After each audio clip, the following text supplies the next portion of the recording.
17 janvier 1961, 17 janvier 2021, voici 60 ans, jour pour jour, depuis l'assassinat tragique d'Emery Patrice Lumumba, le tout premier ministre du Congo indépendant. Dans ces magazines, nous vous proposons de comprendre en quelques mots la pensée économique de héros nationaux Patrice Lumumba et Mzee Laurent Désiré Kabila, ces derniers assassinés lui aussi il y a 2 décennies. Le Fonds de promotion de l'industrie FPI à la rescousse des scientifiques congolais pour éradiquer la Covid-19 sur le sol congolais. Premier bénéficiaire de fonds du FPI, la fondation Dr Jérôme Mouniangui vient de mettre sur pied Arti-Covid, un produit made in DRC qui n'attend que la certification et l'homologation des autorités compétentes. Les développements de ces titres et bien d'autres, c'est dans Fiscalité et Développement, dans une présentation de Didi Mavambu, Nombolo Pepe.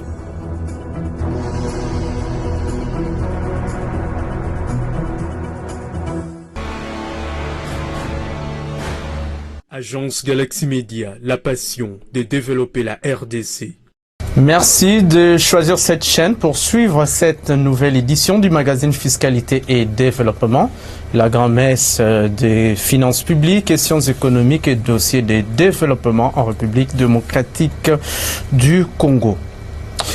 17 janvier 1961, 17 janvier 2021, cela fait 60 ans jour pour jour depuis que le tout premier ministre du Congo indépendant, Patrice Emery Lumumba, fut assassiné. Et depuis lors, la pensée économique de Lumumba, comme toute son œuvre, fait l'objet de plusieurs interprétations selon qu'on soit dans tel ou tel autre courant philosophique. Quel était l'essentiel de la pensée économique de Patrice Emery Lumumba? Tentative de réponse dans cet élément préparé par Michel Wangilokwa Ngiwa. Patrice Lumumba fut assassiné le 17 janvier 1961, 60 ans, jour pour jour. Ces débats commencent juste le 30 juin 1960, jour de l'accession du Congo à l'indépendance. Avec un exécutif bicéphale, composé d'un président de la République qualifié par d'aucuns d'indéchiffrable et d'un premier ministre imprévisible, tous les ingrédients étaient alors réunis pour décapiter le nouvel État. Les choses s'accélèrent dès le 5 juillet 1960, une semaine plus tard, la riche province minière du Katanga entre en sécession. Une confusion savamment montée par les services secrets occidentaux dans l'optique d'éliminer Lumumba, accusé des communistes. La suite, on connaît. Avec cet assassinat, certains observateurs estiment que la pensée économique de Patrice Lumumba est truffée jusqu'à ce jour de beaucoup de contre-vérités. Son bref passage à la tête du gouvernement congolais, soit 2 mois et 21 jours seulement, n'a pas non plus facilité les générations futures à cerner la portée de sa vision économique. L'essentiel de ses idées pour le nouveau Congo se trouve plutôt dans ses nombreux meetings et réunions politiques tenus avant même l'indépendance du pays, qui peut être résumé en 4 points. Primo, la crainte de voir le nouvel État manquer de bons cadres qui allaient remplacer les colons belges, car s'inquiétait-il du sort qu'attend le pays sur le plan économique. C'est ainsi que, lors de sa tournée à Bukavu, il appelait ce qu'il qualifiait des blancs de bonne volonté de rester au pays pour son développement. Segundo, son idée de faire travailler les Congolais plus durement que sous la colonisation. Étant donné que nous travaillons 8 heures par jour sous la colonisation, nous devons travailler désormais 10 à 12 heures pour les Congolais indépendants, avait-il déclaré lors d'un meeting à Bagira, à Bukavu, dans le sud Kivu. Ancien fonctionnaire de la poste en Stanley ville devenu Kisangani, Patrice Lumumba a gardé une bonne impression des performances de l'administration coloniale qui voulait dupliquer à tout prix pour le nouvel État. Tertio, défenseur acharné du paiement des différents impôts par des Congolais, contrairement à ce qui s'est raconté à l'époque. Pour Lumumba, sans l'impôt, pas d'État. Pendant sa tournée au Kasaï, il avait mené une longue campagne de mobilisation pour amener les citoyens congolais à intérioriser la nécessité d'accomplir ses obligations fiscales. Quarto enfin, un gestionnaire modèle et exemplaire avec des maigres ressources.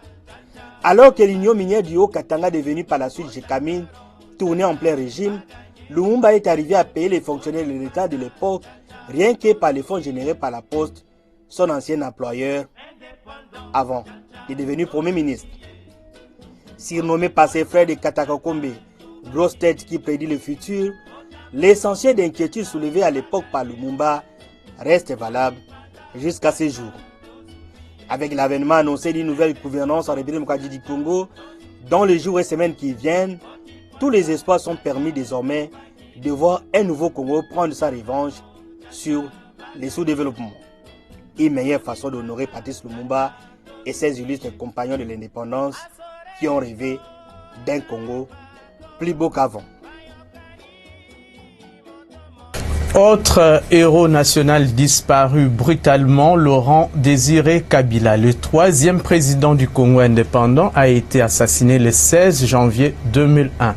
Voilà 20 ans, jour pour jour, que mourait le soldat du peuple. Mais que retenir de Mouzé?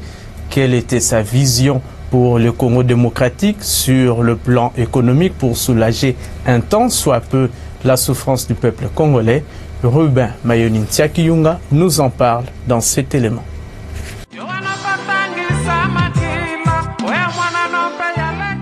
16 janvier 2001, 16 janvier 2021, il y a 20 ans jour pour jour qui mourait le président Laurent Désiré Kabila. Né un certain 27 novembre 1939 à Likasi dans le Grand Katanga, Mouzé est arrivé au pouvoir par une rébellion de l'Alliance des Forces démocratiques pour la libération du Congo AFDL le 17 mai 1997, chassant ainsi du pouvoir le maréchal Mobutu. Malgré ses idéaux pour un Congo libre et prospère, l'homme sera abattu d'une rafale tirée dans le dos, un assassinat dont les circonstances demeurent obscures, non élucidées jusqu'à ces jours. Accusé à tort ou à raison de bloquer la situation sur le plan intérieur, il n'avait rien fait pour démocratiser le pays, comme pour faire la paix avec ses voisins. Ses détracteurs l'ont également accusé d'avoir mis en place une sorte d'anti-modèle de gestion du pouvoir.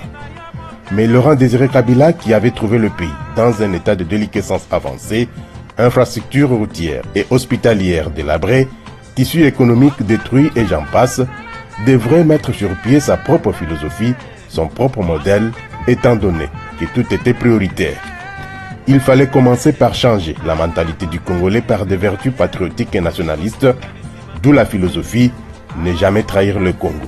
Car, pour Laurent Désiré Kabila, le Congo est le seul patrimoine que Dieu et nos ancêtres nous ont légué, et donc il faut les protéger, il ne faut pas les trahir.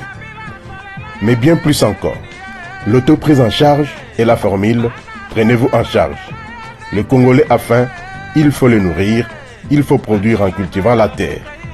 Laurent Désiré Kabila lance ainsi le service national pour produire suffisamment de la nourriture pour atteindre l'autosuffisance alimentaire et casser le cycle de la dépendance aux importations qui privent l'État de ses devises. Objectif, conquérir l'indépendance du ventre. Des cantines populaires sont installées un peu partout pour la vente à un prix dérisoire et défiant toute concurrence les produits agricoles sortis des champs du service national. Les Congolais commencent ainsi à retrouver le sourire. Malheureusement, c'est toute une politique, une philosophie et une vision qui sera bâtie en brèche. Un certain 16 janvier 2001, Mouzé, lâchement assassiné en son bureau de travail au Palais de Marbre, aux Congolais de ressusciter Laurent Désiré Kabila à travers ses idéaux et ses enseignements qui doivent rester vivants.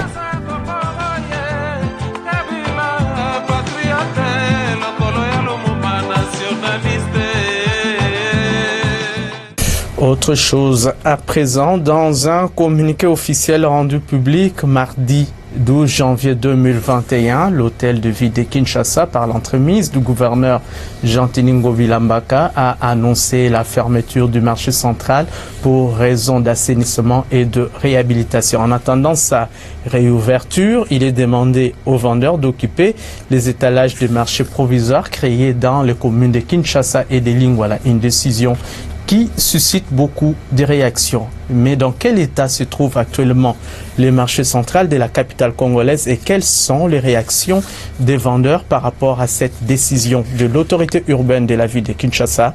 La réponse dans ce reportage signé Philo Chole Unkaniba Peke sur les images de Christian Kenina Tsielema.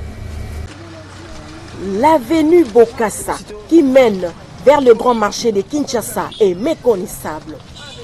L'artère s'y rétrécit davantage à cause de ces montagnes d'immondices. Ces lieux dégagent une odeur nauséabonde, impossible de résister, même une seconde. Malgré cet enfer insupportable, certains vendeurs étalent à même le sol leurs marchandises. L'avenue Bokassa s'émeurt et elle mourra davantage si personne ne lui vient en aide, c'est le moins que l'on puisse dire. Ces vendeurs et vendeuses du grand marché trouvés sur les lieux lancent un cri d'alarme à l'autorité compétente. Les osala biso passivement batieli so fulu na nzela zate e balongo la fulu oyo nzela to le bien vraiment salité leki makasi zanu na bato bazali boso bazonga lisusu bongo te bamusu bakufa bamusu bakwai balwaye biso to futaka to futa ba dépôt to futa la place to tegelaka siko bakola mapango balinga to futa mbongo na bango wana siko azo kangazanu azana biso bato bakufa balwaye bato futa ndenge nini mpona ngai na moneza mabete kokanga yango mpona kobongisa me eza ke bakokanga mwa ndambu basali basala musala kote mususu batiki bato bazoteka basilisi kote wana après babandeli kote mususu ke bakanga nyonso bongo eza bena bien te o bato nyonso tu bayaka kosomba biloko bato nyonso tu baotambola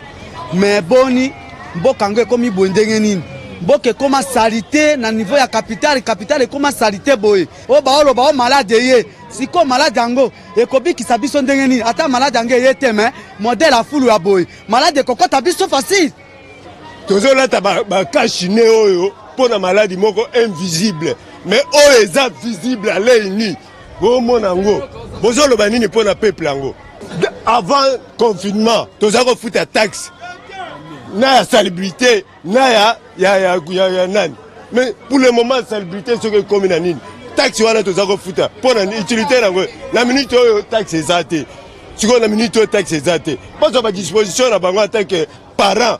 Non loin de là, l'autre avenue qui fait parler d'elle en termes d'immondices, c'est l'avenue de l'école. Ici, comme ailleurs, dans tous les périmètres du marché central, c'est l'insalubrité totale. L'éventuelle fermeture du marché pour sa réhabilitation continue à diviser les vendeurs, ne faisant pas l'unanimité, même si la mesure est salvatrice pour ces lieux des négoces salubres. toya koteka po bana bazoloka kolia siko tamba okanda tokosa ndenge ba wenze basali wana o balobi ke soki ya itaka soki ya boye wana wenze wana eza ba wenze moko ezali te ba wenze koko intervenir pona ba quartier mais batuso bazanda no bakende kuna eko simba te uswa bakanga ndambu parti ndambu basali koto batu o baza koto ba mati boye c'est un peu ça mais koloba ke bakanga tano mobimba eko za malamu mingi te o nyonso ezopesa malade baoteka gauche à droite biloko kolia par-ci par-là tala kuna babuda nzinzi auta ake amata kuna nyonso eza bien tosenga kaka na bakonzi ya mboka ide baozwa eza nde ide ya malamu baede biso misala eza te toza kaka na esika moko biso tozwaka mo tovivana to du jour soki oyo eza ndu te okolia te mosali siko oyo opesi biso bapapa na biso basalaka te biso nde bamama tokóma bapapa yo lelo kanga zandu biso tokokende wapi soko oza na posa ya kofonga obongisa zandu ndenge biso dimanche totekaka te oyo olongoli sali te nyonso obwaki babanga batiti oyo bamemaka na bapusu butubutu nde eyaka awa biso tozalaka awa na zandu te eyaka nde butubutu biso tala ligne na biso yango wana esi ekufi moye tovanda eza te oyo ligne ya bato mosusu soki bango baye tokotindika matiti oyo tofuti mbongo tovandi wana. Après confinement tant tozonga na marché en tout cas pour être franc nettoyage esalamaka ezalaka propre mais le mal ezali que depuis tozonga na marché administrateur na marché bazate. Pour administration marché de salara pour évacuation poubelle les ala. Selon ba taxe oyo ba pesaka. Taxe zo futa maté parce que gouverner na zone sa administrateur. Il est important pour le pouvoir public d'inculquer aux citoyens les notions du respect des biens communs et d'hygiène pour lutter contre l'insalubrité.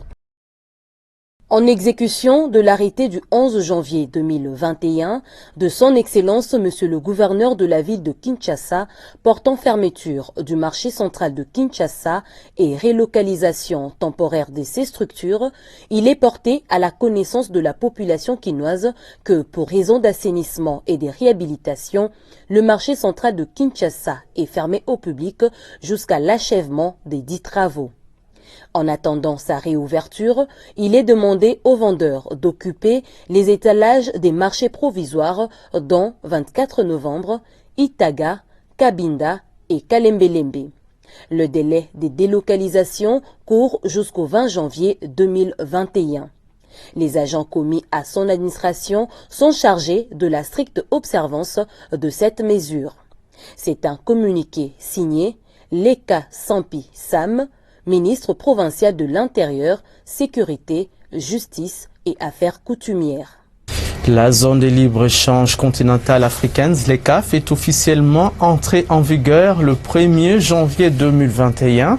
Ratifié jusqu'à présent par 34 pays, le traité est censé instaurer la plus vaste zone de libre-échange au monde avec 1,2 milliard de personnes potentiellement concernées. Un chemin parsemé d'obstacles qui s'avère très long pour la ZLECAf, qui prévoit d'ici à 15 ans au maximum la suppression de 90% des taxes douanières sur les biens et services. La République démocratique du Congo n'a pas encore ratifié les traités de la ZLECAf. La plénière qui était prévue le vendredi 15 janvier dernier à la Chambre basse du Parlement a été renvoyée à mardi 19 janvier prochain à 13h pour examiner le projet de loi autorisant la ratification par la RDC de l'accord créant la zone de libre-échange continentale à la Commission mixte Relations extérieures et économie financière de l'Assemblée nationale. Et puis l'échéance relative au paiement de la compte de 60% de l'impôt sur les bénéfices et profits à charge des petites entreprises et dépôt de la déclaration irrélative est fixée au 31 janvier 2021. L'administration fiscale congolaise exhorte les contribuables relevant de structures gestionnaires appelées centres d'impôt synthétiques à s'acquitter de leurs obligations fiscales dans les délais échus.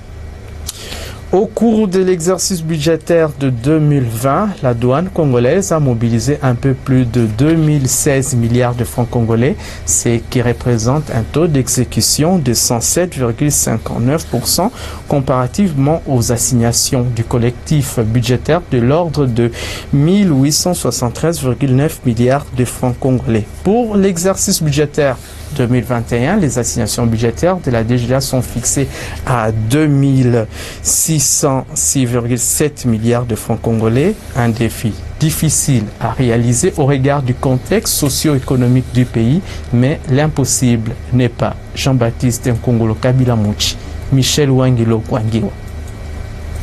Pour l'exercice 2020, la DGDA a mobilisé pour les comptes du trésor public les recettes en francs congolais de l'ordre de 2016 milliards 169 480 697 centimes, soit un taux d'exécution de 44,16% des assignations budgétaires fixées à francs congolais à la hauteur de 4 565 868 327 074 francs congolais. Ce qui signifie que, n'eût été la pandémie de la Covid-19, la DGDA allait crever le plafond des assignations budgétaires pour 2020. Comparativement aux assignations du collectif budgétaire plus réaliste de l'ordre de CDF, 1873 928 288 000,103, les montants mobilisés en 2020 par la DGDA représentent un taux d'exécution de l'ordre de 107,59%. Pour l'exercice budgétaire 2021, les prévisions budgétaires de la DGDA sont arrêtées à 2606 726 552 756 francs congolais. Avec toutes les batteries des stratégies qui sont mises sur pied sous la houlette du directeur général Jean-Baptiste Kongolo Kabila, il y a lieu d'espérer des meilleurs résultats.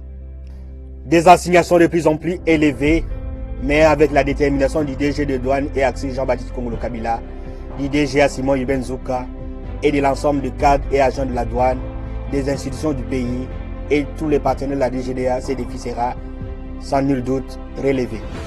Une meilleure façon d'accompagner le programme du chef de l'État Félix Antoine Tshisekedi Tshilombo, connu sous le nom de Le Peuple d'abord.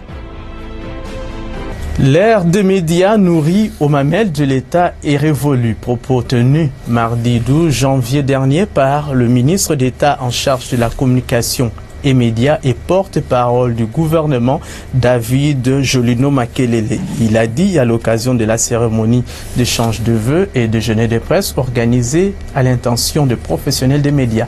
Le ministre recommande aux médias de faire montre de civisme fiscal en vue de contribuer également au programme de reconstruction nationale. Retour sur cet échange de vœux et déjeuner de presse avec Priska Sekana Kinzondi Ani. Bienvenue. Afin de donner à l'État congolais le moyen de sa politique, tout en engrangeant également des nouvelles recettes dormantes, David Jolino Makelele, ministre d'État en charge de la communication et médias et porte-parole du gouvernement congolais, a promis le 12 janvier dernier de procéder à la déconnexion de chaînes de télévision qui ne seront pas en ordre avec l'État. Pendant la cérémonie d'échange de vœux et déjeuner de presse organisée à l'intention de professionnels de médias dans la commune de la Gombe, le ministre de tutelle a promis qu'il n'y aura ni intouchable ni privilégié, encore moins une protection politique à faire valoir. Avec l'avènement de la TNT, nous comptons actuellement plus de 200 éditeurs de programmes. Non seulement que la plupart d'entre eux ne sont pas en règle avec l'État, mais on assiste à un foisonnement de nouveaux médias créés sans respecter les normes en la matière et qui, au surplus, ne semblent pas viables. C'est l'ère des télévisions mallettes. Voilà pourquoi j'avais décidé de mettre sur pied une commission d'assainissement du paysage audiovisuel avec pour mission non seulement d'identifier les chaînes en ordre de paiement des droits d'exploitation dus à l'État, mais aussi de contrôler les contenus des cahiers de charges avec les autres institutions appelées à ce sujet. Dans son rapport préliminaire, la Commission a identifié 111 éditeurs de programmes non en ordre de paiement, 47 seulement ayant payé la totalité des droits dus, 32 en processus de paiement échelonné, 12 ayant à peine retiré leur note de perception sans une concrétisation de paiement. Cette remise en ordre du secteur a permis de générer pour la toute première fois près d'1 million de dollars américains rien que pour la ville de Kinshasa. Et ce, en l'espace de 4 mois seulement. Si on y intègre les paiements à venir, consécutifs à la fermeté dont fait preuve mon ministère, nous devrions atteindre les 2 millions de dollars américains à l'horizon du mois de mars 2021. Cette opération est appelée à s'étendre au niveau des provinces et permettre à l'État d'engranger également de nouvelles recettes dormantes. À bâton rompu, pendant ces déjeuners débats, les patrons de presse ont également exprimé un certain nombre de desiderata qui entourent la presse congolaise. À l'exemple du patron de l'agence Galaxy Media, Jérôme Sekana Penepapa, qui a rappelé un certain désintéressement de nos compatriotes de l'Est du pays à suivre le média officiel, car, dit-il, la ligne éditoriale de ces derniers ne prend pas en compte leurs problèmes. Monsieur le ministre, s'il y a quelque chose que nous pouvons vous demander maintenant, c'est de pouvoir opérer des réformes en ce qui concerne la ligne éditoriale des médias officiels. Ici, je parle principalement de la chaîne nationale. J'ai vécu une expérience très drôle à l'Est. Il y a quelques mois où je suis allé distribuer un don d'1 centaine de tonnes de vivres et non-vivres et des médicaments. Et j'ai constaté qu'à Beni et Butembo, nos compatriotes refusent parfois de regarder la chaîne nationale, tout simplement parce qu'ils se sentent déconnectés. On ne prend pas en charge leurs problèmes. Il n'est pas normal qu'on tue nos compatriotes à Beni, à Butembo, on les égorge comme de chèvres. Et sur les chaînes nationales, les chaînes officielles, on est 10 mots. C'est extrêmement grave. Il faut également que ces médias soient ouverts aux compétences que je vois dans cette salle. La chaîne nationale nous propose des programmes qui n'accompagnent pas la vision de l'Union sacrée.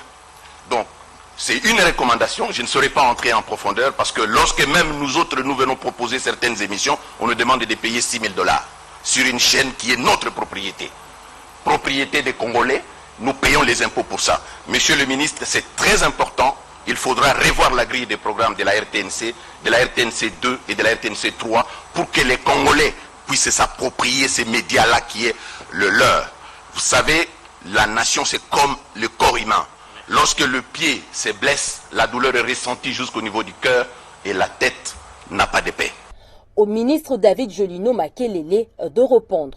En ce qui concerne les réformes à la RTNC sur la ligne éditoriale, je dois rappeler ici que les chaînes comme les médias nationaux, en l'espèce, il ne faut pas se le cacher, la RTNC et l'ACP, sont des instances, des établissements publics dotés d'une personnalité juridique. Elle a des droits et des obligations. Et elle agit en rendant compte au ministre des tutelles a posteriori comme a priori. C'est-à-dire, je peux donner des orientations. Je peux aussi contester ou donner un avis sur ce qui a été décidé au niveau des instances de la RTNC. Mais sur le programme, je n'ai pas de même mise sur le programme. Il faut que cela soit clair et je dis tant mieux parce que nous avons voulu d'une certaine autonomie de ces établissements et donc on est passé dans l'esprit du constituant, je voudrais l'espérer. Il a pensé que les gens qui vont animer ces instances, ces institutions seront eux-mêmes animés de tellement de nationalisme et de professionnalisme qu'on n'aura pas besoin de venir leur rappeler certains concepts journalistiques. Mais je prends bonne note de cela, j'avoue que c'est une remarque qui vient souvent. Ayant répondu à la préoccupation de Jérôme Sekana, comme celle des autres patrons de presse, David Jolino Makelele a indiqué que les réformes seront engagées au cours de réflexion au sein du prochain gouvernement qui sera l'émanation de l'Union sacrée allant dans la vision du président de la République dont plusieurs questions seront traitées aisément. 6 mois après l'obtention du financement sous forme de subventions accordées par le Fonds de promotion de l'industrie FPI sur instruction gouvernementale, la Fondation Munyangi est revenue auprès de son partenaire financier pour lui présenter le résultat de ses recherches. Il s'agit d'un médicament appelé Articovid, fabriqué par un Congolais pour les traitements des infections virales, y compris du coronavirus. C'était jeudi 14 janvier dernier au siège du FPI à Gombe, en présence de Geneviève Minzegele Katengezia et de Fanfan Makitou Doma. Voici Articovid, un médicament contre les infections virales, y compris les coronavirus. Ces produits pharmaceutiques qui viennent de sortir fraîchement du laboratoire est l'œuvre du docteur Munyangi. Il est présenté au Fonds de promotion de l'industrie FPI après 6 mois de travaux de recherche. Ce projet est concrétisé grâce à une subvention du FPI accordée à la Fondation Munyangi. Fonds décaissé sur instruction du gouvernement central sous l'impulsion du président de la République, dont les cadres à la recherche scientifique pour la mise en place d'une formulation à base de la plante Artemisia. Il était temps pour le docteur Jérôme Munyangi, le responsable de la fondation qui portait son nom, de venir auprès de son partenaire financier, le FPI, pour présenter la première phase de l'évolution de la recherche qu'il mène dans la lutte contre le paludisme et le coronavirus. Une action qui rencontre la vision du chef de l'État Félix-Antoine Tshisekedi Tshilombo, qui veut que les chercheurs congolais puissent contribuer avec leurs solutions dans la lutte contre la pandémie de Covid-19. Nous avons reçu un appui du FPI dans le cadre de nos recherches dans le domaine de Covid. Nous devions mettre en place une formule pour répondre à la vision du chef de l'État qui avait demandé que les chercheurs locaux donc puissent aussi contribuer avec leurs solutions à la lutte contre cette pandémie. Et aussi dans le cadre du domaine de la malaria, donc je travaille beaucoup plus dans le domaine de la lutte contre le paludisme, que nous allons continuer dans nos recherches dans le domaine de la malaria. Comme il est de notre obligation en tant que bénéficiaire du fonds de FPI, à chaque évolution du projet, nous devons revenir pour présenter soit l'évolution, soit les difficultés pour qu'on regarde ensemble avec le bailleur quel est les niveaux d'exécution du projet. Donc c'était une obligation en tant que bénéficiaire des fonds de revenir au FPI pour lui présenter dans le domaine des Covid ce que nous avions déjà fait et qu'est-ce qu'il nous reste encore à faire, et beaucoup plus demander aussi les accompagnements, les conseils pour que le projet se passe comme nous sommes convenus. Cet antiviral naturel fabriqué à base de la plante Artemisia, dont l'utilisation se focalise plus dans la lutte contre le coronavirus, répond aux normes requises suivant les standards nationaux et internationaux, d'après le docteur Munyangi. La conception de cette solution 100% congolaise contre la COVID-19 est une grande fierté pour les responsables qui supervisent ces projets au niveau du FPI. Dans nos domaines d'intervention, il avait été décidé et validé par le conseil d'administration de financer certains secteurs, l'agroalimentaire, la recherche scientifique et les armateurs, pour avoir des effets de solutions pendant cette crise de la pandémie. Et c'est dans ce cadre donc du programme d'urgence que nous avons financé la Fondation Munyangi dans le cadre de la recherche des solutions. Donc pratiquement une année après, moins d'une année après, c'est déjà une grande satisfaction. Nous avons fait notre travail après que la Fondation Dr Munyangi ait reçu le premier acompte. C'était sur base d'un calendrier bien convenu sur les rubriques qui devaient être faites. Et nous sommes allés voir exactement s'il y a eu un début. Et ces débuts, nous l'avons constaté parce que nous sommes descendus sur le site, sur la route Kikwit.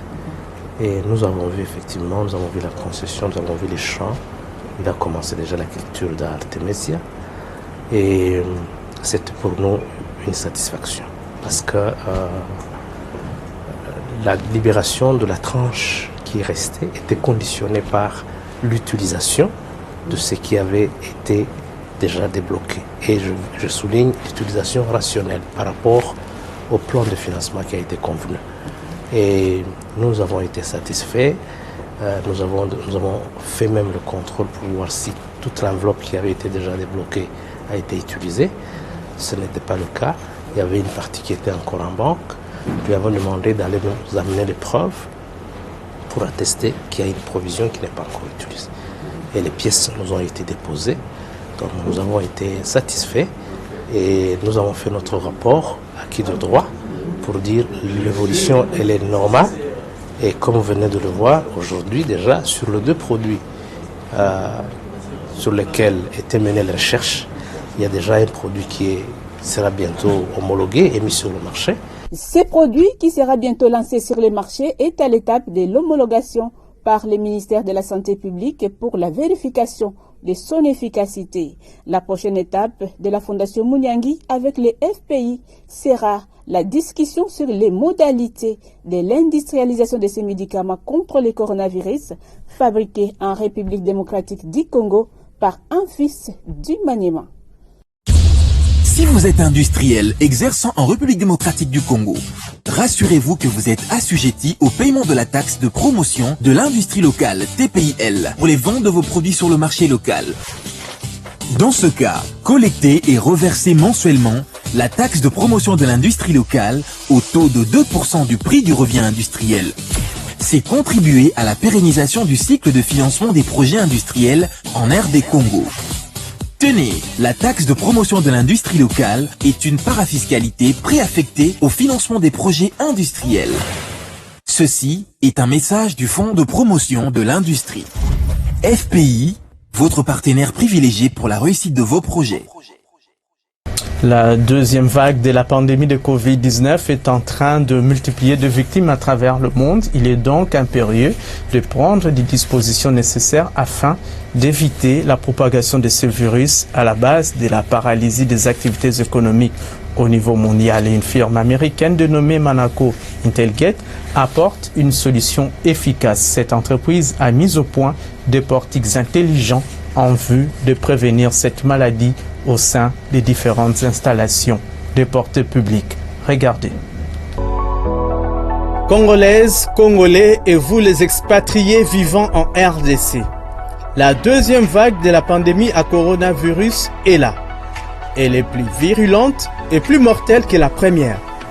Pour le moment, la seule et unique solution pour se prémunir contre ces virus de la mort, c'est le respect scrupuleux des gestes barrières. Pour exécuter sans faille ces gestes barrières qui sont vitaux pour notre survie, voici la solution scientifique que vous propose Manaco Intelligate, une firme américaine basée à Washington DC. Procurez-vous sans tarder des machines intelligentes de la dernière génération, issues de la haute technologie. Elles sont pratiques et faciles à installer.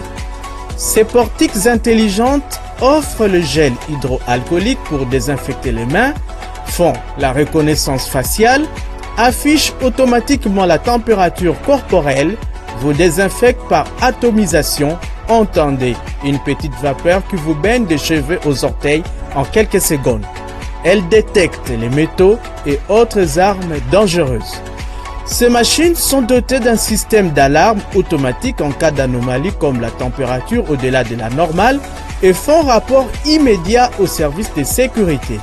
Elles gèrent avec maîtrise les registres de présence du personnel, y compris celui des visiteurs avec tous les détails et font un rapport journalier acquis des droits pour près de 40 000 personnes par jour et par machine. Ces portiques intelligents sont la solution idéale pour gérer rapidement et de manière professionnelle l'affluence du grand public dans vos installations. Elles sont à la fois pratiques, adaptées et faciles à installer dans des hôpitaux, aéroports, gares et ports, dans des écoles et universités, des administrations publiques comme à la présidence, à la primature, à l'immeuble intelligent, au Parlement, dans des églises, stades, des camps militaires et policiers, dans des entreprises privées, usines, chantiers miniers et autres chantiers de grands travaux. Ces machines intelligentes sont de véritables passoires pour filtrer et détecter en temps réel toutes les personnes suspectes, porteuses ou non du virus à Covid-19. La vie humaine est précieuse, protégeons-la ensemble en nous procurant ces portiques intelligents. Procurons-nous-en rapidement car le stock est très limité. Distributeur exclusif en RDC, Agence Galaxy Media AGEM. Une seule adresse, 4 avenue Lokele, quartier Gare Centrale, Kinshasa, Gombe. Téléphone 243 81 99 53 915 ou plus 243 99 99 53 915. Ces deux numéros sont sur WhatsApp. Email sekanapenepapa@yahoo.fr.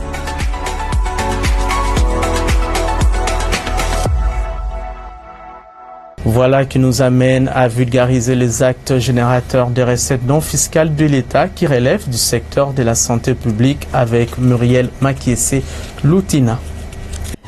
Voici les actes générateurs des recettes non fiscales de l'État relevant du secteur de la santé publique, parmi lesquels droit d'enregistrement des professionnels de la santé, taxe sur l'autorisation des mises sur les marchés des médicaments, taxe sur l'autorisation d'importation des médicaments ou des tabacs, taxe sur autorisation d'ouverture d'un laboratoire pharmaceutique, d'analyse clinique et biomédicale clinique, d'imagerie médicale et radiodiagnostique ou d'une maison de vente en gros des produits pharmaceutiques, réactifs, des laboratoires dispositifs médicaux, des tabacs, des produits cosmétiques et d'hygiène corporelle. Taxe pour la délivrance de l'attestation des qualités des produits pharmaceutiques exportés. Taxe de contrôle sanitaire aux postes frontaliers des produits d'origine toxique, soporifiques et stupéfiants. Taxe de désinsectisation, désinfection et ou dératisation des navires, aéronefs trains, véhicules d'occasion, friperies à l'importation et véhicules routiers transfrontaliers. Taxes pour la délivrance du certificat international de vaccination et droit d'authentification des titres scolaires des instituts techniques médicaux.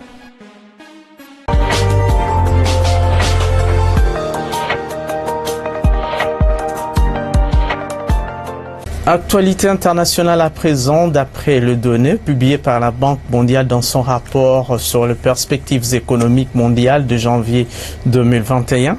5 pays africains, notamment le Djibouti, le Kenya, la Tunisie, le Rwanda et le Botswana, devraient être les champions de croissance économique en Afrique cette année. Selon les projections de la Banque mondiale, le Djibouti et le Kenya devraient être les champions de la croissance sur le continent avec respectivement 7,1% et 6,9%, suivi par la Tunisie avec 5,8% et qui sort d'une forte récession qui s'est chiffrée à moins 9,1% d'après les dernières estimations. Le Rwanda et le Botswana qui ont également enregistré des contractions de leurs économies en 2020 avec moins 0,2% et moins 9,1% devraient connaître chacun une croissance de 5,7% cette année. Pour ce qui est de la République démocratique du Congo, elle arrive à la 40e place sur les 52 pays du continent, faisant partie de la liste prise en compte par l'institution de Bretton Woods avec une projection cette année de 2,1% par rapport à la récession de 2020 chiffrée à moins 1,7%. Cependant, l'institution de Bretton Woods note que 2020 reste une année pénible pour le continent africain avec une baisse générale de croissance et une récession dans nombreuses économies africaines en raison de l'impact de la COVID-19. Toutefois, la Banque mondiale reste optimiste en annonçant une reprise économique relativement modérée pour l'Afrique en 2021. Pendant ce temps, à Kinshasa, les tendances des prix des denrées alimentaires de grande consommation sont volatiles sur les principaux marchés de la capitale congolaise. Philo Nkani-Bapeke pour plus de précision. Si les prix de certains produits de grande consommation connaissent une hausse, d'autres par contre sont restés stables sur les différents marchés de Kinshasa. Concernant les riz, les prix d'un sac de 25 kg en provenance de la Chine et de la Thaïlande qui s'est négocié il y a peu à 42 000 francs congolais se vend aujourd'hui à 42 600 francs congolais, soit 600 francs congolais de hausse d'une semaine à une autre au marché de la Liberté dans la commune de Massina. Même constat fait au marché central où le prix de ces mêmes produits est passé de 42 300 francs congolais à 42 800 francs congolais. Hausse également au marché Somazikida situé dans la commune de Kinshasa où le produit se vend à 42 500 francs congolais au lieu de 42 200 francs congolais, les prix de la semaine dernière. Et enfin, 42 900 francs congolais, c'est les prix des sacs de riz 25 kg au marché Gambela situé dans la commune de Kassavubu. Les prix des poulets Wilki en provenance de la Turquie en légère hausse sur les marchés de Kinshasa. Un carton de poids 12 contenant 12 pièces est passé de 72 000 francs congolais à 72 500 francs congolais au marché de la Liberté. Au marché central dans la commune de la Gombe, on peut l'acheter à 72 700 francs congolais, soit une légère hausse de 400 francs congolais d'une semaine à une autre. Les 72 000 francs congolais à 13 000 francs congolais au marché Somazikida et enfin au marché Gambela, il se vend à 72 400 francs congolais. Stabilité des prix des haricots sur les marchés de Kinshasa. Les prix d'un sac de 100 kg en provenance de la ville de Goma dans la province de Nord Kivu n'a pas changé les prix d'une semaine à une autre. 240 $ américains au marché de la Liberté, 230 $ américains au marché central, 200 $ américains au marché Somazikida et enfin 240 $ américains au marché Gambela. Légère hausse des prix de maïs graines sur les marchés de Kinshasa. Les prix d'un gros bol en provenance de provinces du Kulu et du Congo central qui se vendait à 1000 francs congolais se vend à 1500 francs congolais, soit un surplus de 500 francs congolais au marché de la Liberté dans la commune de Massina. Ces mêmes bols peut s'obtenir à 1000 francs congolais au marché central, 1200 francs congolais au marché Somazikida et enfin 1000 francs congolais au marché Gambela. Bouclons ces tableaux des prix des denrées alimentaires de grande consommation avec les sucres. Un sachet de 5 kg de la compagnie sucrière de Kwilungongo dans la province du Congo central qui coûtait 10 500 francs congolais se vend actuellement à 11 200 francs congolais au marché de la Liberté. Au marché central, ces mêmes bols se négocient à 11 800 francs congolais, soit une augmentation de 800 francs congolais. Au marché Sombazikida, on peut l'avoir à 11 500 francs congolais. Et enfin, au marché Gambela, il se vend à 11 700 francs congolais. Selon certains commerçants interrogés sur le lieu, cette hausse est due au déficit de production de la compagnie sucrière qui n'a pas atteint son objectif en 2020, celui de produire environ 80 000 tonnes de sucre lent à cause des restrictions de la pandémie de Covid-19. Telles sont les tendances de prix de quelques denrées alimentaires de grande consommation au samedi 16 janvier 2021 sur les différents marchés de Kinshasa. Sur le marché de change, le taux officiel de la Banque centrale du Congo a indiqué au vendredi 15 janvier 2021 un dollar américain à 1976,77 francs congolais, 1 euro à 2404,37 francs congolais, 1 franc CFA à 3,66 francs congolais et 1 round, la monnaie de l'Afrique du Sud, à 133,03 francs congolais. Au samedi 16 janvier 2021, à l'aéroport international de Njili, les billets verts s'échangeaient à 1950 francs congolais et 2000 francs dans la majorité de communes de Kinshasa. Au centre-ville, dans la commune de la Gombe, précisément sur l'avenue Lukusa, le dollar a valu 2020 francs congolais, tandis que dans plusieurs supermarchés de la capitale, le dollar s'est négocié à 2020 francs congolais, contrairement au supermarché Hyper Saro, qui a toujours un taux élevé fixé à 2050 francs congolais. À l'intérieur du pays, cette fois-ci à Aketi, dans la province du Bas-Uélé, la devise américaine s'est négociée à 1950 francs congolais, 1990 francs congolais les dollars américains à Masimanimba, dans la province du Kwilu, contre 2000 francs à Bunia, dans la province de Lituri, à Mbujimaï, dans les Kasaï orientales, et à Bwende, dans la province de la Chuapa. Sachez que les pics du taux d'échange à l'intérieur du pays a été observé ce week-end à Isangi, dans la province de la Chopo, où un dollar américain a valu 2020 francs congolais. On prend à présent les nouvelles de cours des principales matières premières sur le marché international au deuxième fixing du samedi 16 janvier 2021.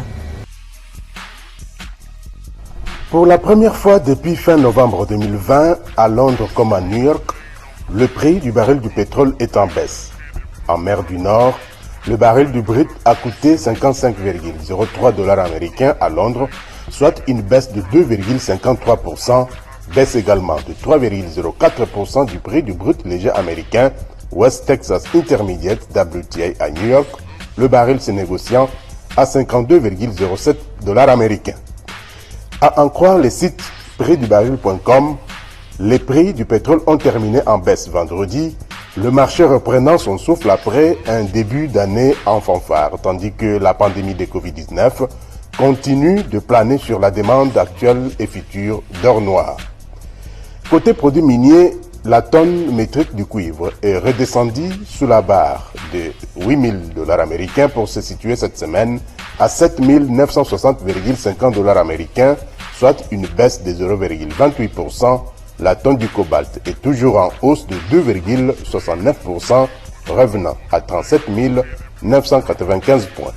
L'once d'or, de son côté, est en hausse de 1,46%, la tonne se négociant à 1830,10 $ américains. Concernant les produits agricoles, les prix de la tonne du maïs est de 532 $ américains, en hausse de 1,33%, hausse également du prix de la tonne du riz de 1,82% à 13,12 $ américains. La tonne du blé s'est vendue à 676 $ américains, soit une hausse de 2,27%. Pour les autres produits agricoles, la tonne du café s'est vendue à 128 $ américains, en hausse de 2,32%. Côté cacao, la tonne s'est située à 2527 $ américains, soit une hausse de 1,12%. Enfin, le coton a perdu 0,27% de sa valeur, comme la semaine dernière d'ailleurs, la tonne se négociant à 81 $ américains.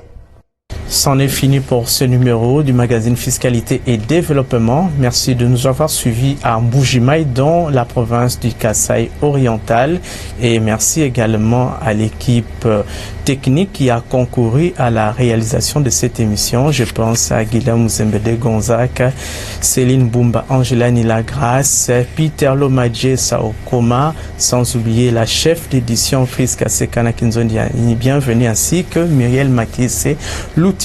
Excellente suite de programme sur cette chaîne.